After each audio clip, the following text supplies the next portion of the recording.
welcome to Finance Conversation. This is the 66th episode of the Merging Life and Money Show, and I'm delighted to be here today. For those of you who do not know me, I am your host, Marie-Jo César. I help professional women bridge the gap between life and money by teaching them the relevant financial skills and knowledge they need to take control of their money, manage their finances, and understand that they can live their best life with the money they have. Thank you for joining in today. So if you are watching the replay, make sure to type #replay in the chat and leave me some comments and questions. So welcome, and welcome. I come to you live every Thursday at 5 p.m. Pacific Standard Time to share valuable information about how to achieve financial wellness and live your life with means and meaning. Today, and for the next two shows, my special guest, Eric Dudley, a frequent contributor to the Merging Life and Money Show, will be talking about student loan and related topics. In part one today, he will address the need to be proactive and save for college well ahead of time. So Eric Dudley is an independent, experienced, holistic financial advisor whose specialties are retirement planning, investing solutions, and life insurance. So Eric is also the founder and president of Dudley Financial Group, and one of their main goals is to help their clients build their best tomorrow while protecting them today. So welcome, Eric, to the Merging Life and Money Show, and welcome followers and listeners. Thank you for joining in today. So grab a pen and a notebook as you might want to take some notes to discuss them further with family members, friends, colleagues, etc., because it is about sharing values that could benefit others. And as we know, student loan issue is a big one in the U.S. Before I go any further, let me also say that Eric will be using some slides. So for those of you who are listening, I would strongly urge that you go to YouTube or Facebook to actually see the show so that it makes more sense to you. So again, if you have any comments or questions, make sure to put them in the chat. And as you know, the main objective of the Merging Life and Money Show and my very strong why is to empower as many women as I can with what I know about money and finance. And very often I bring a contributor that helps me complete my mission. So today we will be talking, as I said, about saving for college, and we will cover the following points.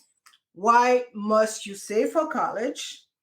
Is getting a higher education important in today's economy? And lastly, the various college funding options that are available. So let me give today's show some context. The cost of tuition has been rising steadily for the past few decades, and there is no indication that this trend will stop anytime soon. So as a result, it has become increasingly difficult for students to pay for college without resorting to loans. So let's take a quick look at some, what I would say, shocking facts about student loan debt for 2022 in America. So looking at the big picture of student loan, the most recent information shows that nearly 46 million people in the U.S. owe a total of nearly 1.75 trillion, that's with a T, in student loan debt, which really represent about 440 billion more than all the other loan debt in the U.S. Another point is that before the pandemic, 11.1% of student loans were late by 90 days or more, or were in default. And for those of you who are following the loan situation, default were altered as part of the crisis relief measures. So, third point is that before the White House put a stop to student loan payments, the average monthly payment was approximately $300 a month.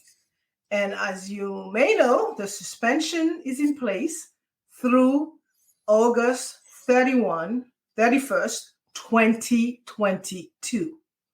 So as the statistics show, the cost of going to college can be a big problem for a lot of Americans.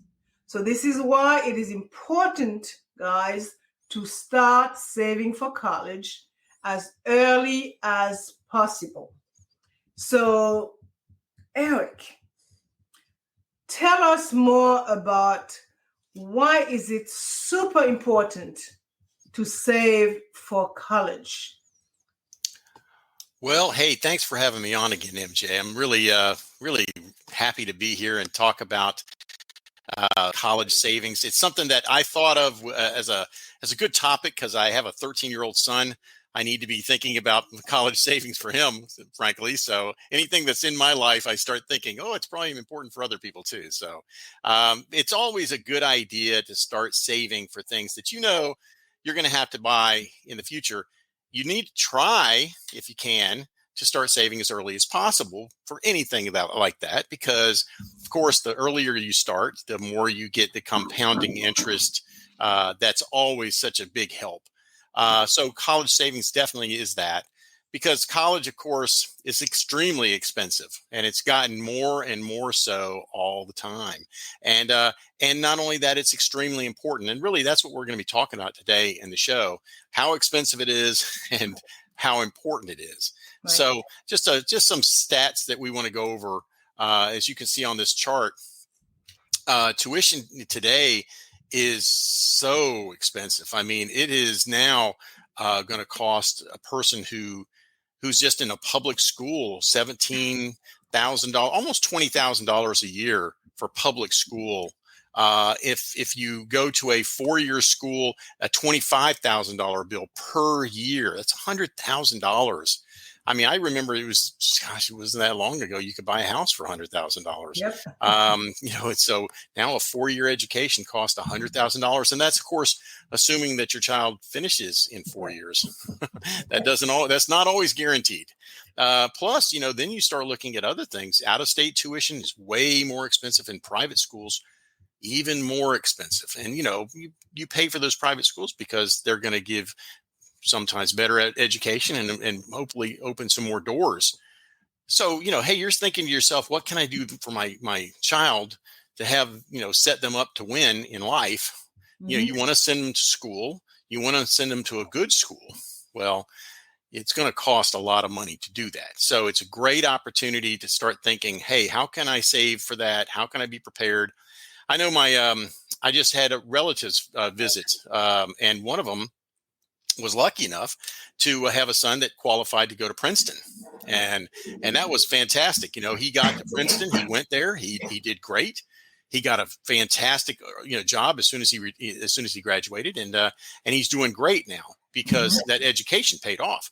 But I can tell you this, it really cost my brother-in-law quite a bit of money. It comes with a price. Yes, it did. Yes. And so it was a strain.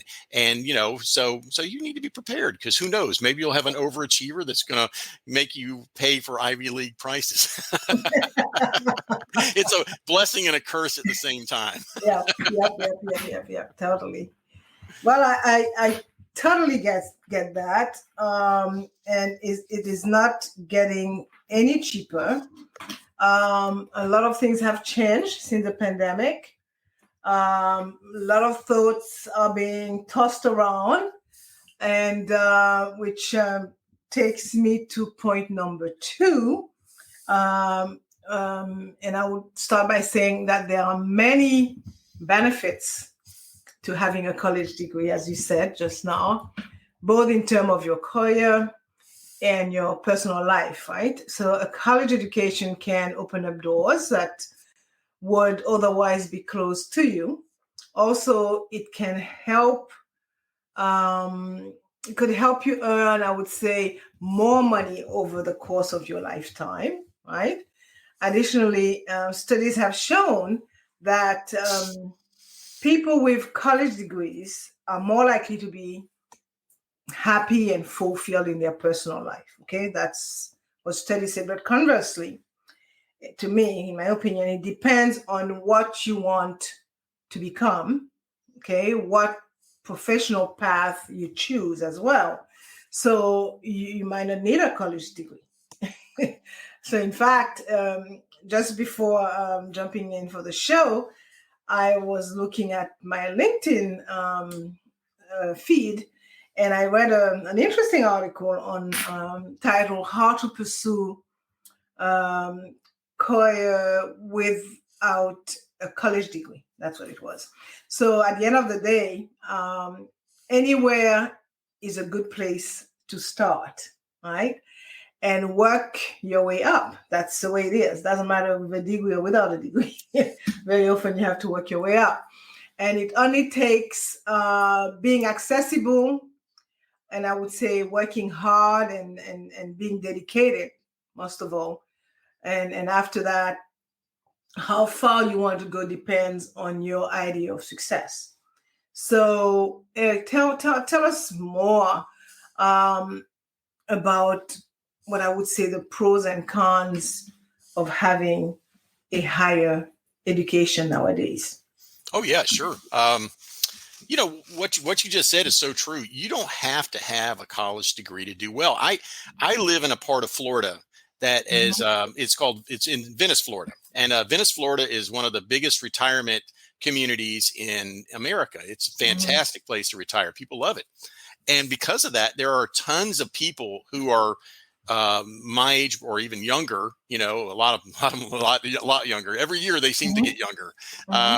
They're the people who service all of the retirees. You know, these are the people who cut grass, who take care of pools, who paint houses, who redecorate houses or renovate houses. I mean, there's great jobs doing that. You know, they can make good money. They're always busy. And if that's what a person wants to do, no, they don't need a college degree for that. They should probably take a little business class, learn how to do finance stuff, and of course, learn how to invest. But you don't need a college education for that. You just need some skills and hard work. On the other hand, though, getting a college education is really important if you want to become a professional, because you cannot have a professional job like a lawyer, a doctor, sometimes one of these types of people. You have to have an education. And as you can see on this chart here, I mean, it's talking about the overall, because not everybody is cut out to be an entrepreneur like I was just describing. So a lot of people just want to go get a job. You know, they want to have health care. They want to have, you know, a place that's, you know, they don't have to worry about making it work. Like, you know, a lot of small businesses fail. They want to have that security. So they say, okay, well, I'll just go ahead and get a job. Well, if you go into that type of market, you know, with a ninth grade education, you're averaging about $30,000 a year. You get a high school education, about $40,000 a year. You get some college, about $42,000. You get a bachelor's degree, you're at $73,000. And it made such a difference. And, you know, if you get a doctorate degree, you're talking $140,000 a year. And this is 2019 survey. It actually is going up. It's going up all the time. I mean, I think that if I were to poll this whoever's watching today, 100% of you would say, is the world getting more technical? Is it getting more complicated? Yes, of course it is. And so the need for college education is getting more and more and more. Need for training is getting more and more. College may change in, like, for instance, it might be more online. It might not be needing to get a 4-year degree. You might just need to get 2 years of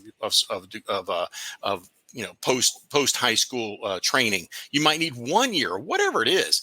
It's going to be needed, though, in order to get the skills needed for whatever job you want to do, and it's going to be expensive. You've got to be ready for that. Yeah, I totally agree with you to a certain point, but a lot of, and I was questioned like that probably almost 20 years ago by my son, who is now a young adult, a millennial. Where and the first thing he said, "Well, why do I have to go to college?" And I mean, look at Bill Gates, and Zuckerberg was not yet a star, right? Because Facebook was just making its debut. Right. And but the first thing was, okay, look at Bill Gates and even Steve Jobs. I mean, those guys are setting themselves to be billionaires. And at the time, I'm talking like almost 20 years ago. And why do I need to go to college? I said, look, in my household, having a degree is not an option. Right. Okay, that's a rite of passage. I'm not saying that you got to be a doctor or a PhD or whatever, but you have to be able to be marketable, or to have a chance to be able to have a seat at the table when it comes to employment going forward. And I mean, truth be told, I mean, I personally look at it and I'm saying, oh my God, I mean, when you look at, particularly, I think with the pandemic, things have changed quite a bit. Whereas, it begs a question and say, well, if I were to do a coaching program for a year, I would probably end up my program, of course, you got to work at it, with making money already, right? And doing what I love to do. Yeah.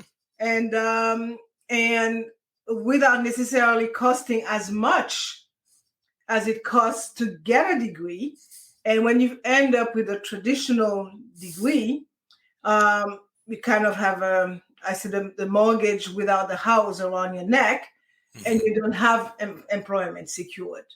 So a lot of thought has to be given into this. And as you know, the digital world is there, and technical work does not always require a full degree. Okay, it's a lot of training, a lot of accreditation that you could get by, attending workshops and on the job type situation. And those guys and those person involved in this are making a pretty decent salary. So so my a recommendation or suggestion, if I can give it, would be to choose very carefully what you want, what field you want to be in. And nowadays, that information is so readily available. They have statistics all over the internet. I remember back then you have to go see your school counselor and decide, okay, what am I going to do? What field I'm going to take on?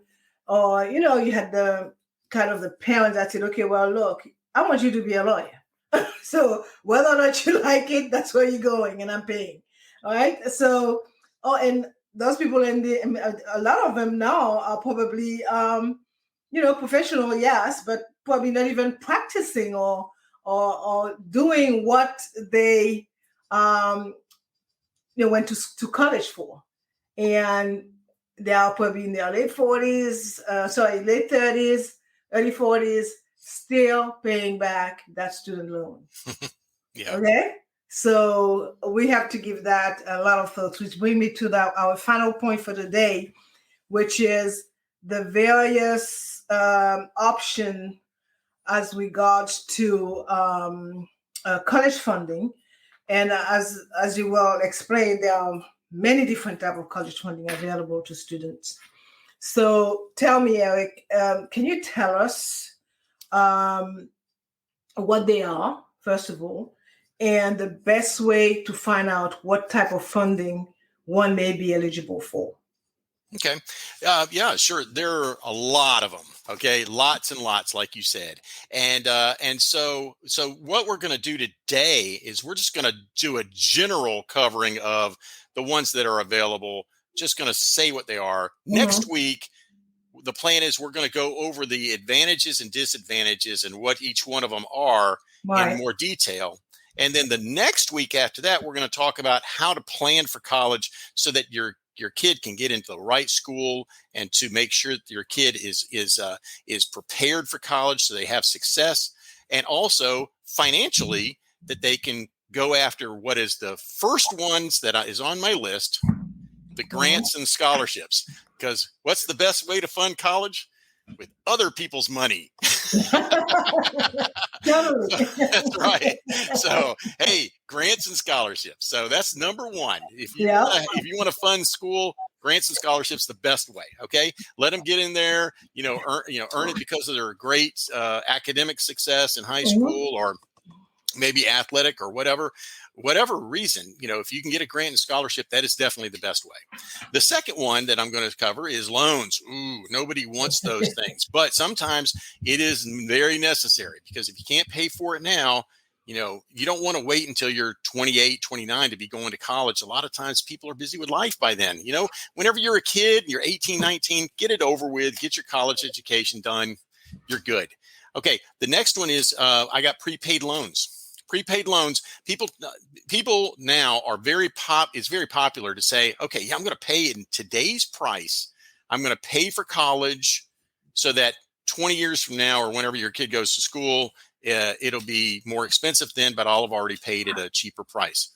Prepaid loan, college. There's advantages and disadvantages, but we're not going to cover those today. Okay, the next one is the very popular 529 plan, then the Coverdell Savings Plan, a Roth IRA, which can be used for college expenses, the custodial accounts, which are, there's two different types, which we'll go over. Indexed universal life policies. I don't know if you follow this show, you might have already heard me talking about indexed universal life policies. You can use them for anything. You can use them for college savings as well. Bonds, and then of course savings and cash are something that's just basic. If you just have a bunch of money in the bank, good job. Nowadays, right? That's right. Nice going. Yeah. Well, thank you for that. And as you mentioned, next week and the week after that, we'll be back again with more information. So thank you, Eric, for educating us about the importance of saving for college, right? And touching a little bit about, the type of funding that is available. And we, as you mentioned, we will be going into further detail as time progresses next week and the week after that. So I'm going to wind down some and try to sum up what you said. So today we talk about, of course, saving for college, and we focused on why you must save for college. And we discuss somewhat, is getting a higher education important nowadays?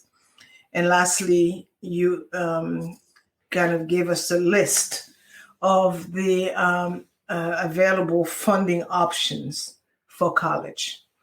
And as I see it, saving for college may seem like a daunting task, but let me tell you, it is worth the effort. Because by starting early and taking advantage of all the resources available to you, you can actually make sure that you have the funds you need to pursue your dreams, right?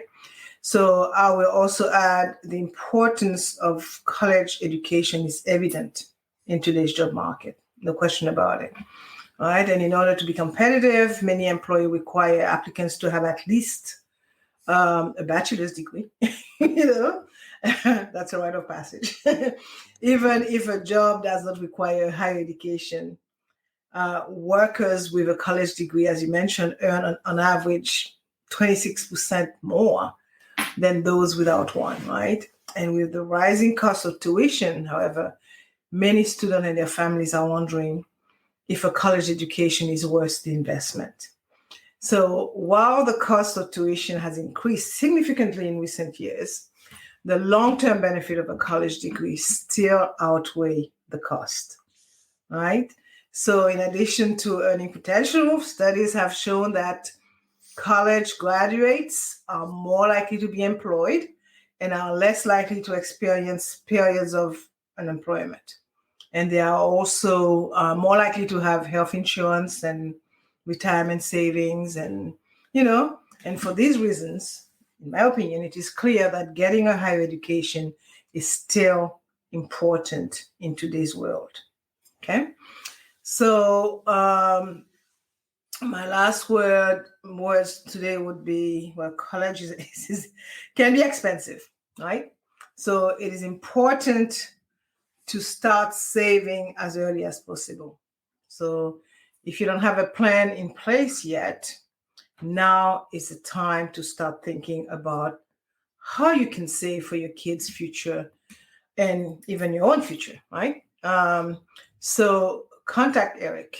He has helped lots of families save for college and for a lot of years now, right? So you know the ins and out. And I would say again, I guess I will continue to say it. College is expensive these days. Okay, don't let yourself be caught off guard. Okay, don't let this very important expense meet you by chance, because you know that your kids are going to be would want to be educated. You would want for them to be educated. So start saving now and give your children the best possible opportunity for a bright future. So this brings us to the end of today's Merging Life and Money episode. Listeners and followers, I hope that you have enjoyed today's show. It's an important one, and that you have a better understanding of how to plan and save for college costs. And as you know, I like to end the show with a quote. And today I'm quoting a controversial person, Bernie Sanders. And it goes like that. We must fundamentally restructure our student loan program. It makes no sense that students and their parents are forced to pay interest rates for higher education loans that are much higher than they pay for car loans and housing mortgages.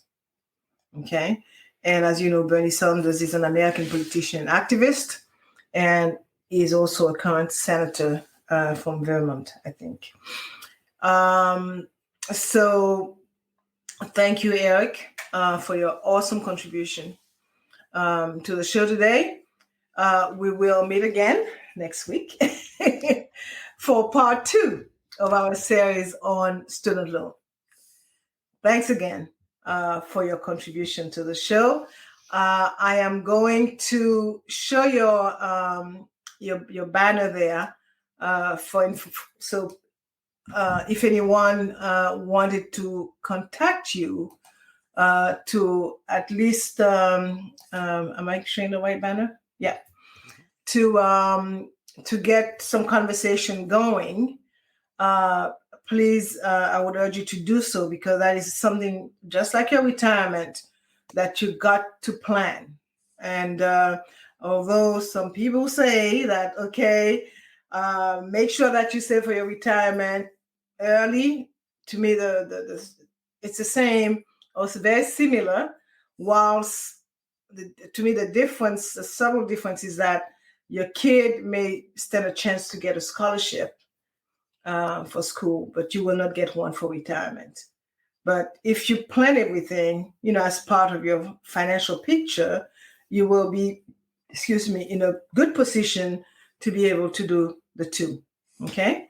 So thanks again, Eric. And for more information about how to achieve financial wellness from the inside out and live a purposeful life with the money you have, join me next week, Thursday at 5 p.m. Pacific time, 6 p.m. Mountain time, 8 p.m. Eastern time, 9 p.m. Atlantic time for my Bermudian peeps, and Friday morning, 10:30 Brisbane, Australia time for my Australian friends. Thank you for being here today on the Merging Life and Money show. I am your host, Marie-Jo César. I will be back again next week. Until then, continue merging life and money. Bye for now.